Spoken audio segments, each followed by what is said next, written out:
डारे, तोर हंसी के जादू माँ मोर दिल हर हारे। अरे बवाल रानी बवाल रानी, अरे बवाल रानी बवाल रानी, तोर मयामा पढ़ के हो गए दीवाना रानी।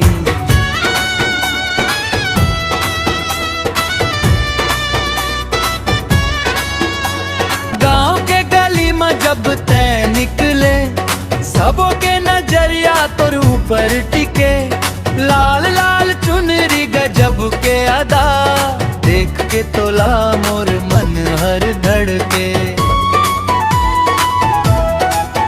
तोर सुरता में दिन रात खोवाऊं, सपना में तोला रोज देखाऊं। तोर संग जिंदगी बिताए बर, दिल के बात ला तोला बताऊं। तोर आँखी के काजर रानी मोला पागल कर डारे, तोर हंसी के जादू माँ मोर दिल हर हारे।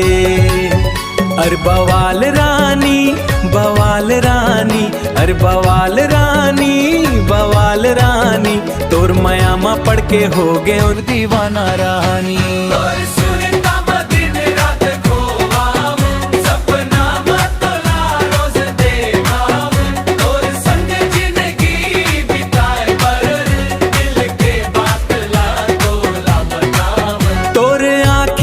काजर रानी मोला पागल कर डारे, तोर हंसी के जादू माँ मोर दिल हर हारे।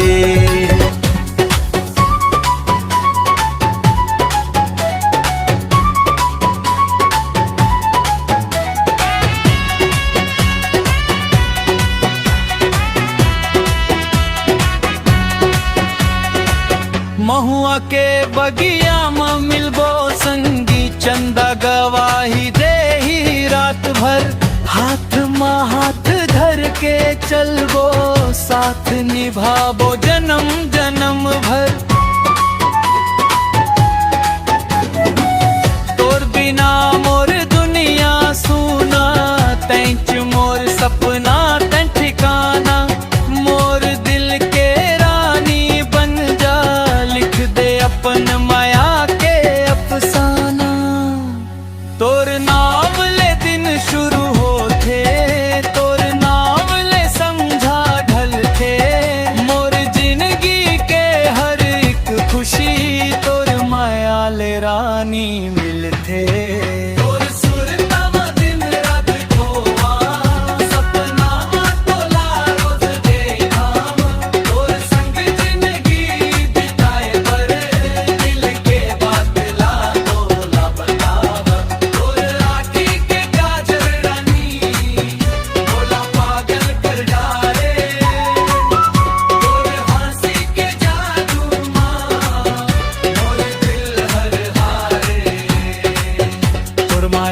पढ़ के हो गए दीवाना रानी, तोर माया पढ़ के हो गए दीवाना रानी, तोर माया पढ़ के हो गए दीवाना रानी।